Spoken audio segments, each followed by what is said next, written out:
गीता सत्संग में आप सभी का स्वागत। जहां हम भगवत गीता के दूसरे अध्याय को सूत्र से जानने का प्रयास कर रहे हैं। सभी की ओर से सर को प्रणाम और निवेदन कि आज की गीता सत्संग की शुरुआत करें।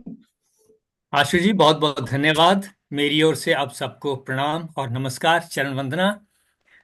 हम आगे चलेंगे। कल जो चर्चा चल रही थी, देखें जरा कौन सा श्लोक था। एक दफे हम 17 श्लोक को थोड़ा सा पढ़ के और थोड़ा थोड़ा पढ़ के फिर आगे चल सकते हैं। श्लोक नंबर 17। सर पढ़ दूं? हाँ जी, पढ़ दीजिए। अविनाशी तु तद्विद्धि येन सर्वमिदं ततं विनाशमव्ययस्यास्य न कश्चित् कर्तुमर्हति। नाश रहित तो तू उसको जान जिससे यह संपूर्ण जगत दृश्य वर्ग व्याप्त है। इस अविनाशी का विनाश करने में कोई भी समर्थ नहीं है। अंतवंत इमे देहा नित्यस्योक्ता शरीरिणः अनाशिनो प्रमेयस्य तस्माद्युध्यस्व भारत। इस नाश रहित अप्रमेय नित्य स्वरूप जीवात्मा के सब शरीर नाशवान कहे गए हैं। इसलिए हे भरतवंशी अर्जुन, तू युद्ध कर। इसको समझ लेते हैं, थोड़ा सा रिवीजन हो जाएगा। अविनाशी तो, नाश रहित तो उसको जान जिससे यह संपूर्ण जगत व्यापक है। अविनाशी तो तत्विधि। अविनाशी यानी नाश रहित उसको जानो जिससे यह यह सर्वम, यह सब, सब कुछ, ततम, व्याप्त है। किससे व्याप्त है, इसको थोड़ा सा समझ लेते हैं। ये सारा जगत जो है किससे व्याप्त है।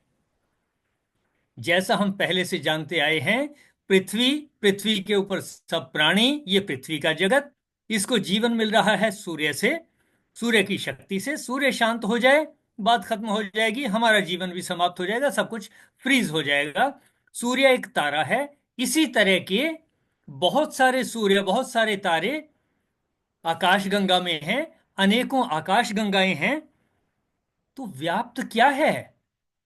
ये जितने तारे हैं, इनकी जो शक्ति है, इनकी जो गर्मी है, इनकी जो ऊष्मा है, उससे, इनकी जो लाइट है उससे, फिर जो कुछ भी आगे बना हुआ है उस सब में ये गुरुत्वाकर्षण से जुड़े हुए हैं।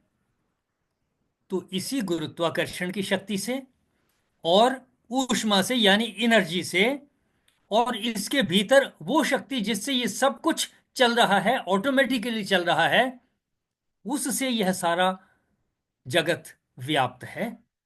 पूरे जगत में वही सब कुछ है। अनंत में यही सब कुछ है।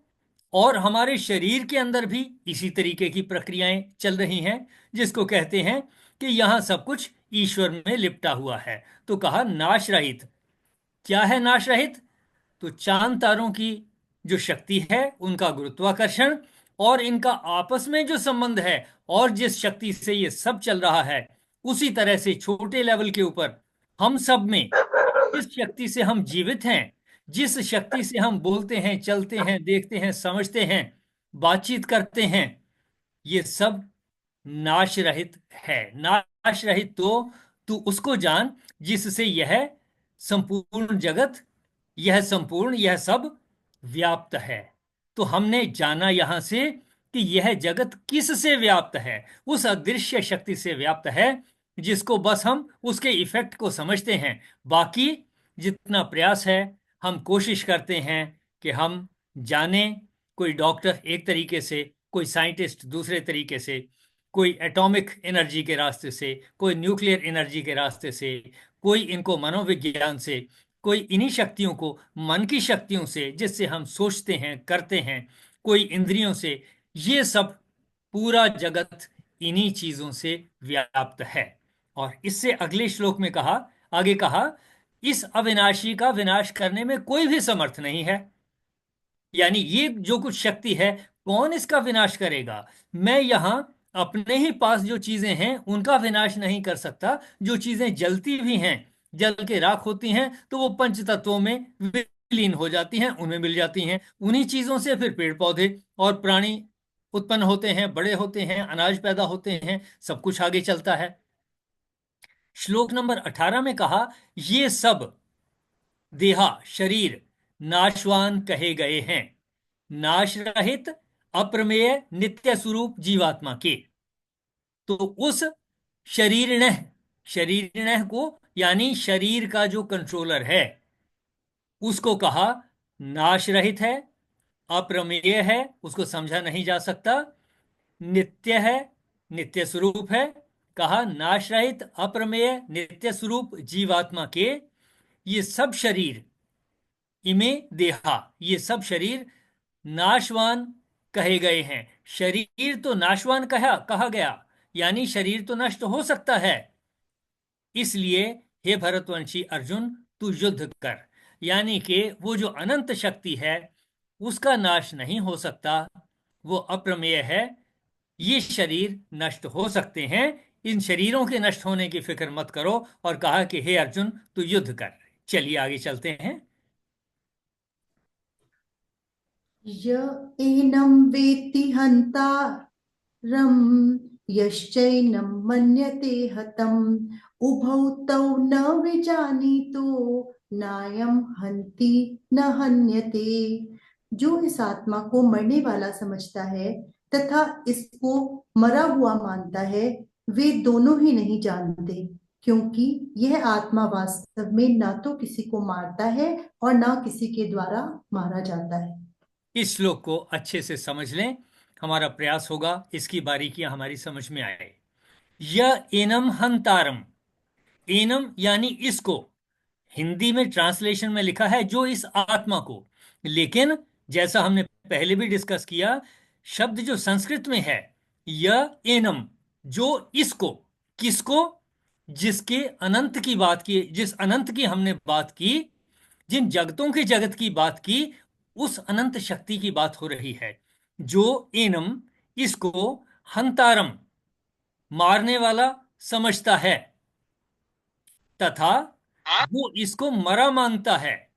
अब क्योंकि लड़ाई की बात है, इसलिए इसका कॉन्टेक्स्ट समझा जा सकता है कि शरीरों के संबंध में बात कही जा रही है, लेकिन अदरवाइज शरीरों के बारे में नहीं, ईनम की बात हो रही है। जो ईनम इसको मारने वाला समझता है, कि एक व्यक्ति दूसरे को कैसे मारेगा जब उसको नष्ट, उस शक्ति को का नाश किया ही नहीं जा सकता। जो इसको मारने वाला समझता है, तथा जो इसको मरा मानता है। मरना किसने है? शरीर ने मरना है। शरीर समाप्त हो सकता है, शरीर में से फिर जो देही है, यानी उसका जो कंट्रोलर है, वो यहां से हट जाएगा, तब वो शरीर उसके काम का नहीं रहा। उभौ तौ न विजानीतः, वो दोनों ही नहीं जानते। जो समझता है कि मारा जा सकता है और जो समझता है कि मर गया, वो दोनों ही नहीं जानते, क्योंकि अयम न हंति न हन्यते। अयम यह है, हिंदी में कहा यह आत्मा, असल में शब्द आत्मा यहां इस्तेमाल नहीं हुआ। अयम यानी वही शक्ति, अनंत शक्ति जिसकी हम बात कर रहे हैं, उसी शक्ति का एक अंश है जिससे हम जीवित हैं, जिससे हम देखते हैं, सुनते हैं, समझते हैं, जिसको हमने ब्रह्म के नाम से जाना, ये उसी शक्ति की बात हो रही है। उभौ तौ न विजानीतः, दोनों ही नहीं जानते, क्योंकि यह यानी अयम, यह न मारता है न मारा जाता है। ये energy, energy can neither be created nor destroyed. ना मारता है, किसी को नष्ट नहीं कर सकता, ये शक्ति किसी को नष्ट नहीं कर सकती, और ना किसी को मारा जा सकता है, ऐसा कहा। देखें यहां तक के श्लोकों में किसी का कोई प्रश्न या अपनी तरफ से आप कुछ और कहना चाहें?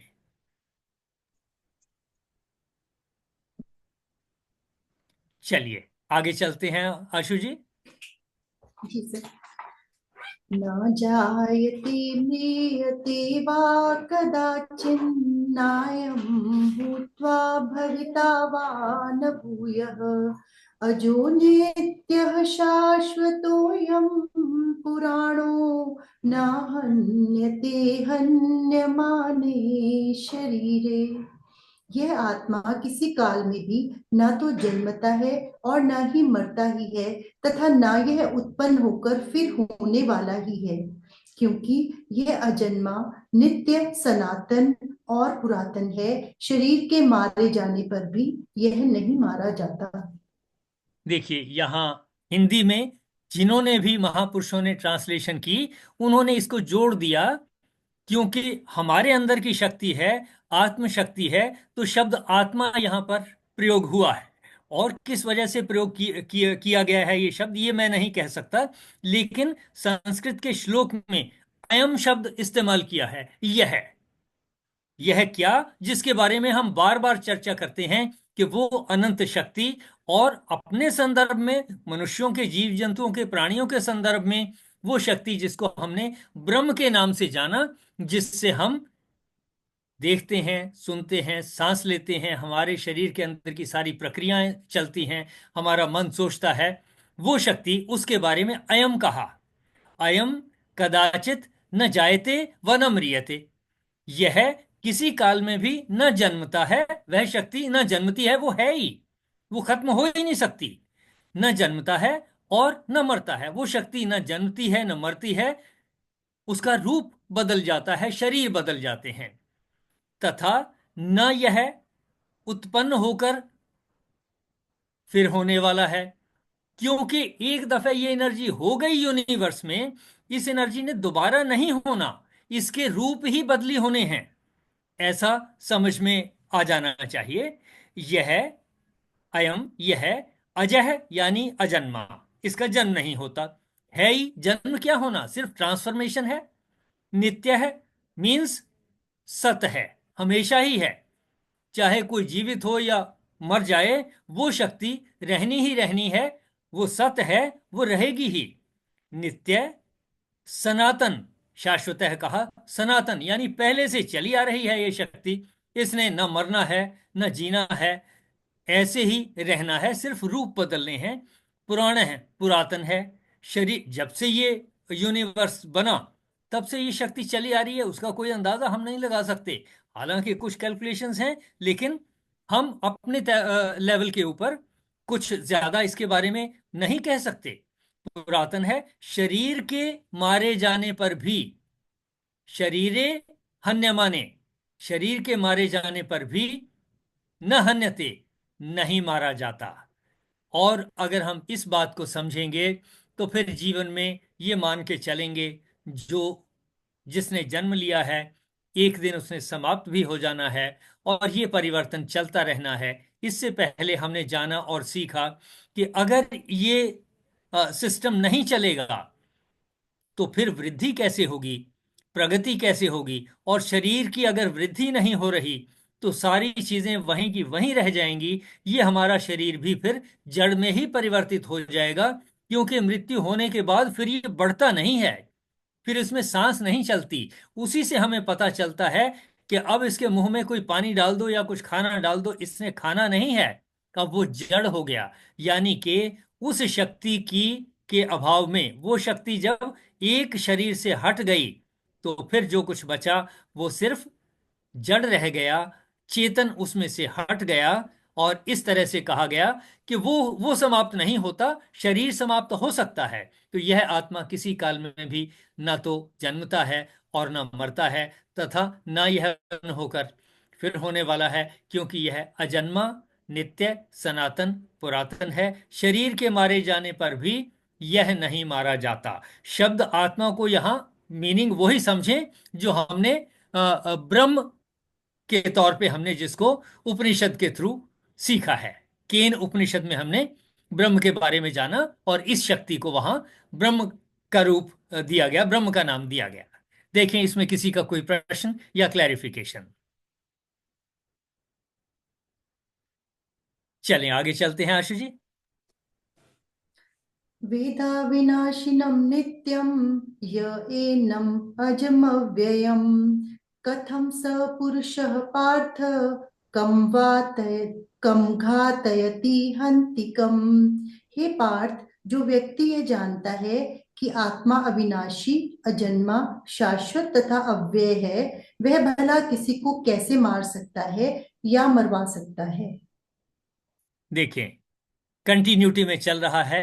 हे प्रथापुत्र अर्जुन, पार्थ कहा, जो पुरुष एनम, इसको, हिंदी की ट्रांसलेशन में फिर लिखा है इस आत्मा को, क्योंकि शरीर के मारे जाने की बात हो रही है, तो जो शरीर का कंट्रोलर है उसको आत्मा मान करके यहां आत्मा शब्द का अर्थ में प्रयोग हुआ है। हे प्रथापुत्र अर्जुन, जो पुरुष इसको नाश रहित, यानी इसका नाश नहीं होना, ये हम बार बार पढ़ चुके हैं, जान चुके हैं। नित्य यानी हमेशा रहने वाला। अजन्मा, इसका कोई शक्ति का जन्म नहीं होना। शक्ति एक दफे पूरे यूनिवर्स की जो शक्ति है वो एक बार बन गई। और एक शब्द साइंस में इस्तेमाल होता है, शायद एंट्रोपी है, कि किसी सिस्टम में कुल एनर्जी, वो कुल एनर्जी जो है पूरे यूनिवर्स की उतनी ही रहनी है। अजम यानी अजन्मा। अव्ययम, जिसको व्यय नहीं किया जा सकता। पैसे को खर्च किया जा सकता है, व्यय किया जा सकता है, लेकिन इस एनर्जी को खर्च नहीं किया जा सकता। अव्यय है। वेद जानता है वह कैसे किसको मारता है और कैसे कैसे किसको मरवाता है और कैसे किसको मारता है। कि ऐसा मान करके, क्योंकि परिस्थिति युद्ध की है, उसके कॉन्टेक्स्ट में सारी बात कही जा रही है। लेकिन अगर मैं यहाँ समाज में बैठे सोचूं, अच्छा ठीक है, अगर इसमें कोई फर्क नहीं पड़ता तो अपने घर वालों को मार देता हूँ, पड़ोसियों को मार देता हूँ, बाकी लोगों को मार देता हूँ, कब्जा कर लेता हूँ, और लोग तो दूसरे कुछ ना कहें, मैं ही सब कुछ कर लूं, फिर तो कोई सब लड़ाई करते चले जाएंगे। लेकिन ऐसा मीनिंग यहाँ नहीं है कि हम इस श्लोक को पढ़ के कहें कि मुझे मुझे तो यहाँ से जो है प्रेरणा मिल गई और मुझे यहाँ से पता चला कि किसी को भी मार दूं क्या फर्क पड़ता है, उसने उसका कोई नुकसान थोड़ी होना है। लेकिन ऐसा नहीं है। ये सारी बातें युद्ध के कॉन्टेक्स्ट में कही जा रही हैं कि लड़ाई में आपकी जो ड्यूटी है आप उसको करें। उस ड्यूटी को करते हुए कोई मरता है तो मरेगा ही, ये पता है हमें, लड़ाई में ऐसा होना है। तो ये बात यहां पर इस श्लोक में कही गई। हे प्रथापुत्र अर्जुन, जो पुरुष इस आत्मा को नाश रहित, नित्य, अजन्मा, अव्यय, खर्च नहीं किया जा सकता, जानता है, वह कैसे किसको मरवाता है और कैसे किसको मारता है। कि ना कोई किसी को मरवा सकता है ना किसी को मार सकता है। क्यों? युद्ध का टाइम है। मैं कोशिश करूंगा कि दूसरे को मारूं, दूसरा कोशिश करेगा कि मुझे मारे। दोनों में कोई ना कोई, किसी एक शरीर ने समाप्त हो जाना है या चोटिल हो जाना है, ये होगा ही। ये तो युद्ध का पता ही है। देखें, यहां तक किसी के कोई प्रश्न, पिछले वाले सारे श्लोकों को भी मिला करके यहां तक का किसी का कोई प्रश्न जिसमें ये सारी बातें आई हैं कि कैसे हम इस शरीर के कंट्रोलर को, या जिसको आत्मा के नाम से यहां ट्रांसलेशन में कहा गया, इसके बारे में आप कुछ कहना चाहें या आपके कोई प्रश्न हो?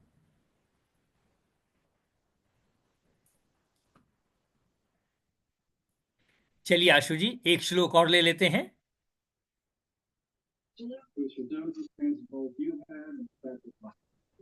हेलो, तानी जेना हाँ मेरी जी। शक्ल आ जा रही है, इसको वीडियो को ऑफ करना। एकदम क्यों नहीं दिल से टकरे मार।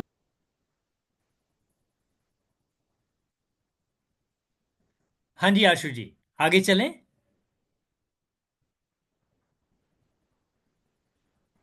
Sorry sir.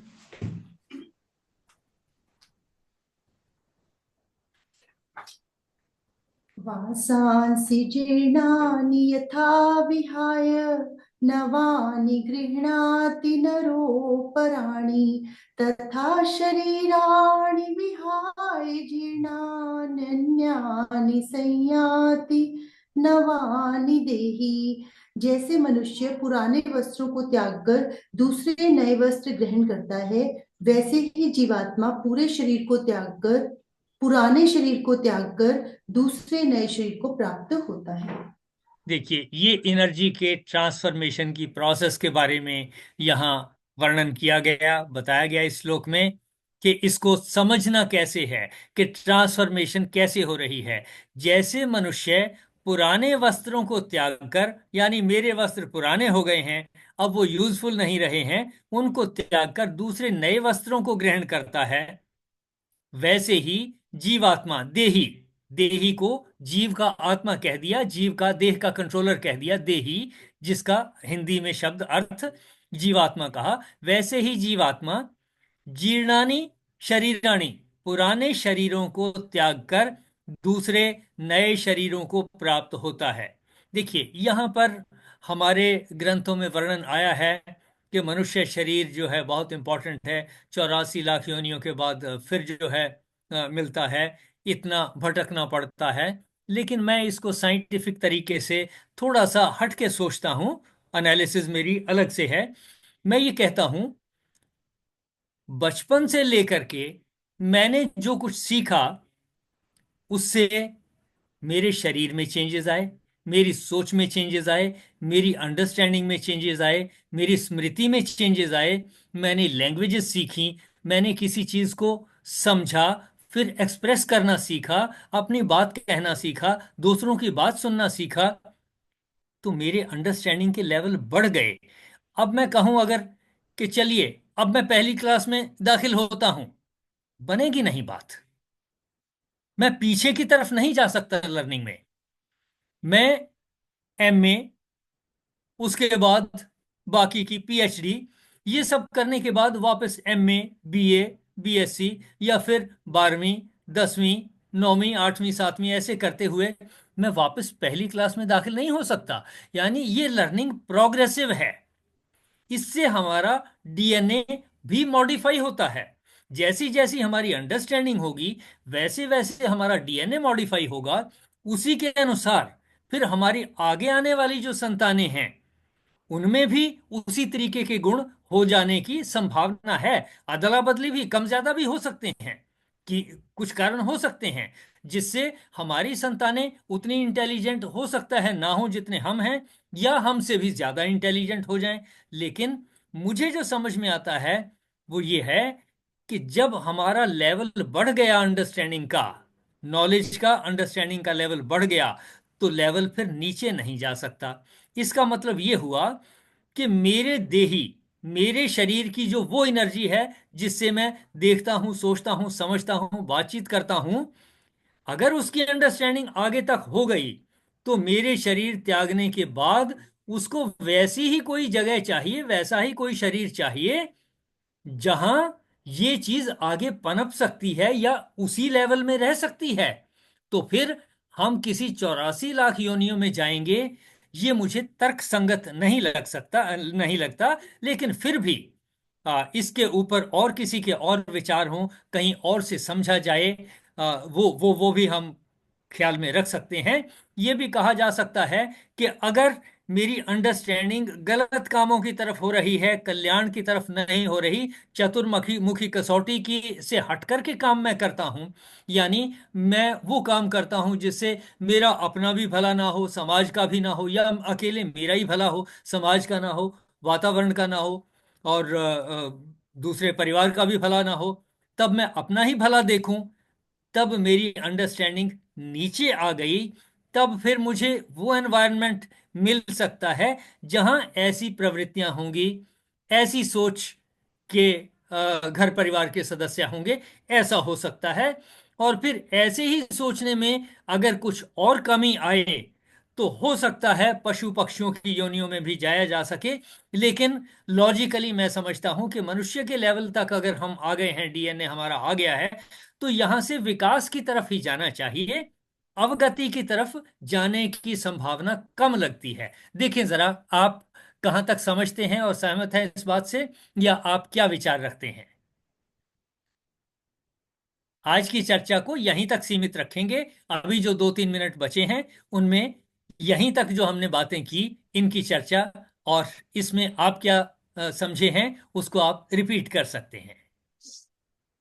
सर इसको हम किस जीवन दोबारा हमारा कब जन्म होगा, कैसा होगा, ये तो वही अदृश्य शक्ति को ही पता है। हम मतलब अपना सिर्फ जो कर्म है उसको जान सकते हैं कि हमने क्या कर्म किए हैं। हो सकता है अच्छे कर्म किए हैं तो अगला शरीर हमें अच्छा ही मिलेगा।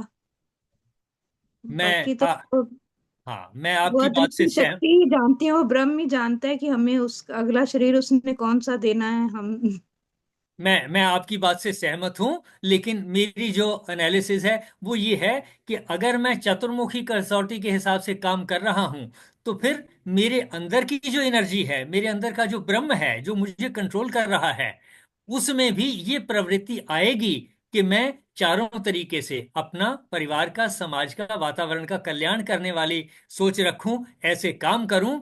तो फिर ये जो मेरी इंप्रूवमेंट हो गई मेरी सोच में, कैसे इंप्रूवमेंट हुई? बातचीत करके, एक दूसरे से अपनी बात कह के, उनकी बात सुन के और अच्छी बातों को जानते हुए अगर इंप्रूवमेंट होगी, हो गई है, तो फिर यानी अगर मैंने पीएचडी कर ली है, तो फिर मैं वापस एमए, बीए या नीचे की क्लासों की तरफ नहीं जाऊंगा, फिर मैं उससे आगे की तरफ ही बढ़ूंगा। ऐसा मेरा एनालिसिस है। और जो बात आपने कही कि हाँ, इसको ब्रह्म ही जानता है, ये ठीक बात है आपकी।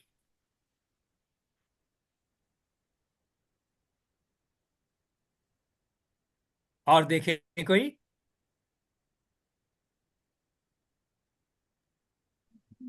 नमस्ते सर, इससे इस हिमांशु हाँ बोल जी, रहा था। प्रश्न से नमस्ते। तो हमें लगता है कि हमें अपने कर्म जो है वो हमेशा अच्छे ही रखने चाहिए, ताकि हम अध्यात्म में ऊपर की ओर बढ़े, अपने को हम नीचे ना गिराएं। अगर हम चाहते हैं कि हमें अगला शरीर अच्छा मिले, तो हमें अपने कर्म भी अच्छे ही करने पड़ेंगे। ये बात बिल्कुल ठीक है कि ऐसा आगे के श्लोकों में भी आएगा कि जैसी हमारी सोच होगी वैसे ही एनवायरनमेंट में हमारा अगला जन्म होगा। ऐसी बातों के श्लोक आगे आएंगे जो कि लॉजिकल है। हाँ जी। चरण वंदन सर, हिमांशु बोल रहा था। हाँ जी।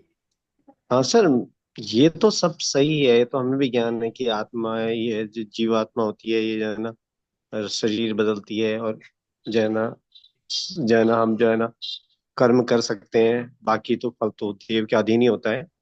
लेकिन फिर भी ना सर, कभी कभी परिस्थितियां ऐसी होती हैं कि हम जो सोचते हैं, जो हमें हमारे विचार के हिसाब से अनुकूल नहीं होता, मतलब कि गलत होता है, फिर भी हमें वो जो है ना परिस्थिति या कुछ ऐसे कारण बन जाते हैं जिसकी वजह से हमें करना पड़ता है। तो उनके ऊपर हम अब कैसे कंट्रोल करें, मतलब उनको कैसे हम जैसे अवॉइड करने की कोशिश करें, जो देखिए हम नजर में गलत है, मगर फिर भी हमें इसलिए करने पड़ रहे हैं क्योंकि परिस्थिति है वो हमारे विपरीत है। देखिए इसको थोड़ा ऐसे समझें कि पुराने समय में चलने में कठिनाई होती थी, तो किसी ने गाड़ी का आविष्कार किया, बनाया, लकड़ियों से बनाया, लकड़ी के पहिए बनाए, उनके ऊपर कुछ और मॉडिफाई करके फिर उनको खींचना मुश्किल होता था, तो उसके साथ जानवरों को इस्तेमाल किया। यानी किसी परिस्थिति को, कठिनाई को देखते हुए हमारे मन के अंदर जो परेशानी आती है, शरीर को जो कष्ट पहुंचता है, वही हमें प्रेरित करता है कि हम उसका कोई इलाज भी ढूंढें। आज के दिन में भी ये जितनी टेक्नोलॉजी आगे बढ़ गई कि हम एक दूसरे को देख रहे हैं, सुन रहे हैं, अलग अलग दूर दूर जगह बैठे हुए हैं, कैसे संभव हो पाया? किसी के मन में ये प्रश्न आया, ये प्रेशर आया, ये तंगी आई कि भाई इस डिफिकल्टी को कैसे रिमूव किया जाए। तो फिर उन्होंने ही इनके ऊपर और विचार करते हुए प्रगति की, और विज्ञान आगे बढ़ता चला गया। इसी तरह से आज के दिन में हमारे सामने जो परेशानियां आती हैं, हम उसके सॉल्यूशन की तरफ को देखें कि ये जो परेशानी मेरे साथ आ रही है, वो शारीरिक हो या मानसिक हो, कैसी भी हो, उसी को हम एक वैज्ञानिक की तरह, डॉक्टर की तरह, साइंटिस्ट की तरह से, इंजीनियर की तरह से सोच करके नई चीजों का, नए रास्तों की खोज कर सकते हैं, नई चीजों के आविष्कार कर सकते हैं, यानी कंस्ट्रक्टिव काम में लगा सकते हैं। बचना किससे है कि भाई वो मुझे परेशान कर रहा है, ईश्वर की शक्ति मेरे विरुद्ध हो गई है, ऐसी बातों से बचना है। और किस तरफ को लगाना है कि ये जो परेशानी है, इसका इलाज कैसे होगा? अपने आप से ढूंढा जा सकता है, दूसरों से डिस्कस करके ढूंढा जा सकता है। ये जो हमारा प्रयास है, ये इसी बात का प्रयास है कि हम जो हमारे मानसिक तनाव हैं हमारे अंदर, हम उनको कैसे मैनेज कर सकें। यही है। और मैनेज करने का एक ही तरीका, जैसे मैंने अभी कहा, कि हम उसको किसी दूसरे कंस्ट्रक्टिव काम, सॉल्यूशन निकालने की तरफ को लगा लें। ऐसा मुझे लगता है। देखें। सर, एक बेसिकली प्रॉब्लम इस बेस पे आती है कि जैसे हम सॉल्यूशन ढूंढना तो चाहते हैं, लेकिन जैसे कि सर, मुझे मैं 11th क्लास में आया जब, तो मुझे ये प्रॉब्लम आती थी कि मुझे ब्लैक बोर्ड नहीं दिखता था। तो जो मेरे टीचर्स थे और जितने मेरे वेल विशर्स थे, उन्होंने मुझे सजेस्ट किया कि आप जो है ना ऑपरेशन करा लो आई का, है ना, जिससे कि है ना आपको जो है ना शायद इम्प्रूव हो सकता है।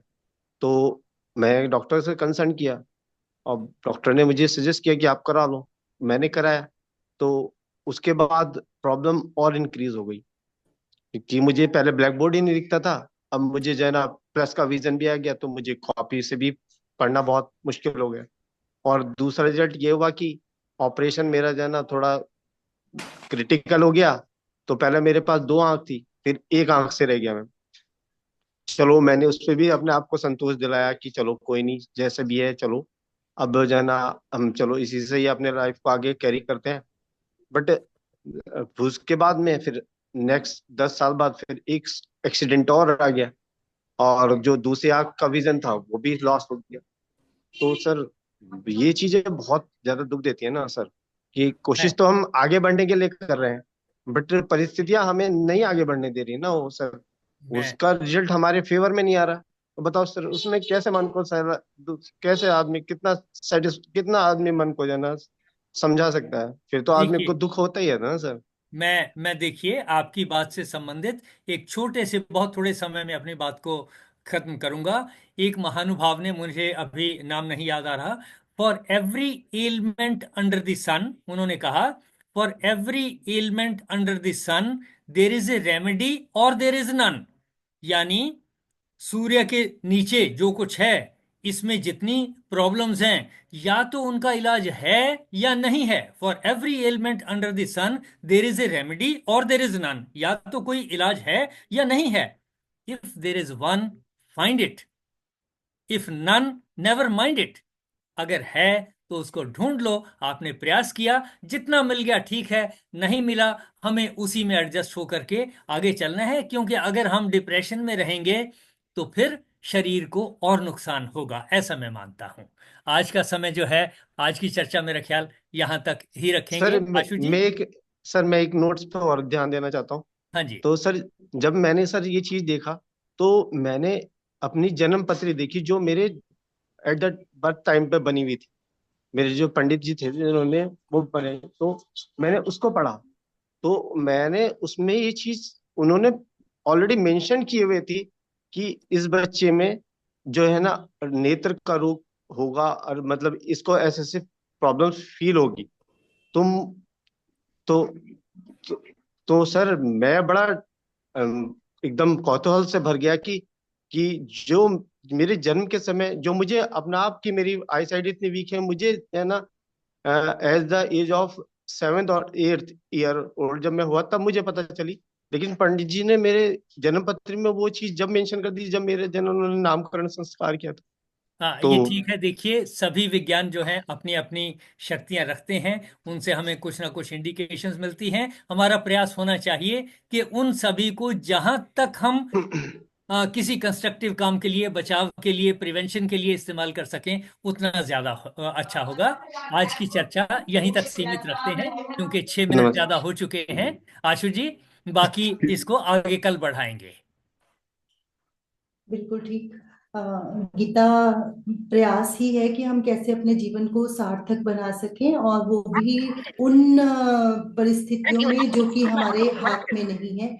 जो जैसा कि हम जैसे जैसे हम भगवत गीता को पढ़ते जाएंगे, हमारे मन में उठते ये प्रश्न भी, उम्मीद करते हैं, उम्मीद ही नहीं, श्योर है कि शांत होते जाएंगे।